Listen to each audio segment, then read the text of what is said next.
നാം കേൾക്കുവാൻ പോകുന്ന തിരുവചനം റോമർക്കെഴുതിയ ലേഖനം 3-ാം അധ്യായം 1 മുതൽ 31 വരെയുള്ള വചനങ്ങൾ. റോമർക്കെഴുതിയ ലേഖനം 3-ാം അധ്യായം 1 മുതൽ 31 വരെയുള്ള വചനങ്ങൾ. എന്നാൽ യഹൂദന് എന്തു വിശേഷത? അല്ല, പരിച്ഛേദനയാൽ എന്തു പ്രയോജനം? സകല വിധത്തിലും വളരെയുണ്ട്. ഒന്നാമത്, ദൈവത്തിൻ്റെ അരുളപ്പാടുകൾ അവരുടെ പക്കൽ സമർപ്പിച്ചിരിക്കുന്നത് തന്നെ. ചിലർ വിശ്വസിച്ചില്ല എങ്കിൽ അവരുടെ അവിശ്വാസത്താൽ ദൈവത്തിൻ്റെ വിശ്വസ്തതയ്ക്ക് നീക്കം വരുമോ? ഒരു നാളുമില്ല.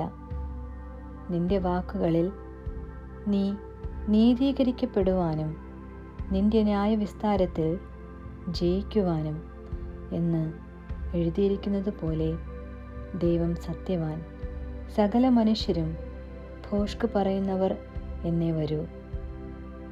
എന്നാൽ നമ്മുടെ അനീതി ദൈവത്തിൻ്റെ നീതിയെ പ്രസിദ്ധമാക്കുന്നു എങ്കിൽ നാം എന്തു പറയും? ശിക്ഷ നടത്തുന്ന ദൈവം നീതിയില്ലാത്തവനെന്നോ? ഞാൻ മാനുഷ്യരീതിയിൽ പറയുന്നു, ഒരു നാളുമല്ല. അല്ലെങ്കിൽ ദൈവം ലോകത്തെ എങ്ങനെ വിധിക്കും? ദൈവത്തിൻ്റെ സത്യം എൻ്റെ ഭോഷ്കിനാൽ അവൻ്റെ മഹത്വത്തിനായി അധികം തെളിവായി എങ്കിൽ എന്നെ പാപി എന്ന് വിധിക്കുന്നതെന്ത്? നല്ലതു വരേണ്ടതിന് തീയത് ചെയ്യുക എന്ന് പറയരുതോ? ഞങ്ങൾ അങ്ങനെ പറയുന്നു എന്ന് ചിലർ ഞങ്ങളെ ദുഷിച്ചു പറയുന്നുവല്ലോ. ഇവർക്ക് വരുന്ന ശിക്ഷാവിധി നീതിയുള്ളത് തന്നെ. ആകയാൽ എന്ത്? നമുക്ക് വിശേഷതയുണ്ടോ? അശേഷമില്ല. യഹൂദന്മാരും യവനന്മാരും ഒരുപോലെ പാപത്തിന് കീഴാകുന്നു എന്ന് നാം മുൻപേ തെളിയിച്ചുവല്ലോ. നീതിമാൻ ആരുമില്ല, ഒരുത്തൻ പോലുമില്ല. ഗ്രഹിക്കുന്നവനില്ല, ദൈവത്തെ അന്വേഷിക്കുന്നവനുമില്ല.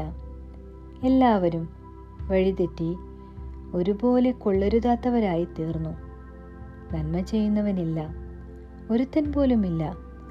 അവരുടെ തൊണ്ട തുറന്ന ശവക്കുഴി, നാവുകൊണ്ട് അവർ ചതിക്കുന്നു.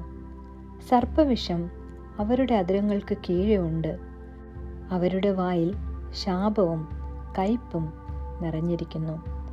അവരുടെ കാൽ രക്തം ചൊരിവാൻ ബദ്ധപ്പെടുന്നു.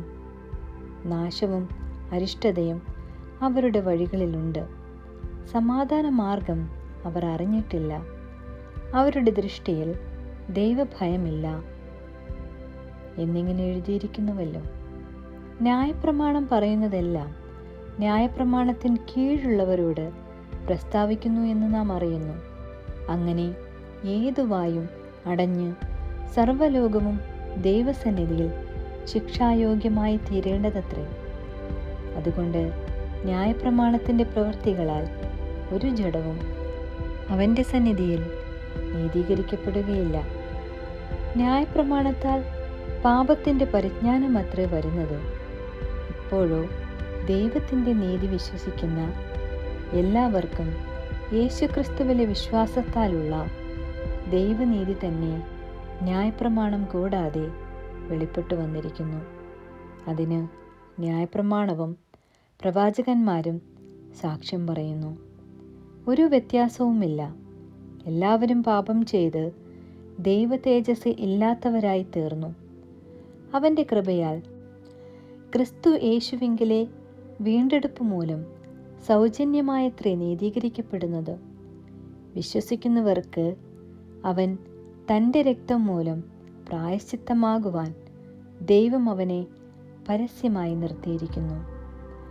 ദൈവം തൻ്റെ സഹിഷ്ണുതയിൽ മുൻകഴിഞ്ഞ പാപങ്ങളെ ശിക്ഷിക്കാതെ വിടുക നിമിത്തം തൻ്റെ നീതിയെ പ്രദർശിപ്പിക്കുവാൻ താൻ നീതിമാനും യേശുവിൽ വിശ്വസിക്കുന്നവനെ നീതീകരിക്കുന്നവനും ആകേണ്ടതിന് ഇക്കാലത്തു തൻ്റെ നീതിയെ പ്രദർശിപ്പിക്കുവാൻ തന്നെ അങ്ങനെ ചെയ്തത്.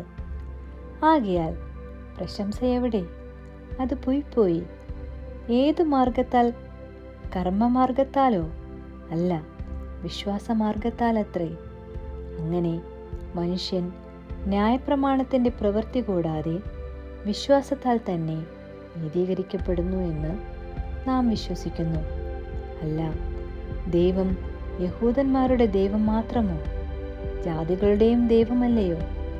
അതെ, ജാതികളുടെയും ദൈവമാകുന്നു. ദൈവം ഏകനല്ലോ. അവൻ വിശ്വാസം മൂലം പരിച്ഛേദനക്കാരെയും വിശ്വാസത്താൽ അഗ്രചർമ്മികളെയും നീതീകരിക്കുന്നു. ആകയാൽ നാം വിശ്വാസത്താൽ ന്യായപ്രമാണത്തെ ദുർബലമാക്കുന്നുവോ? ഒരു നാളുമില്ല. നാം ന്യായപ്രമാണത്തെ ഉറപ്പിക്കുകയത്രേ ചെയ്യുന്നു. ആമേൻ.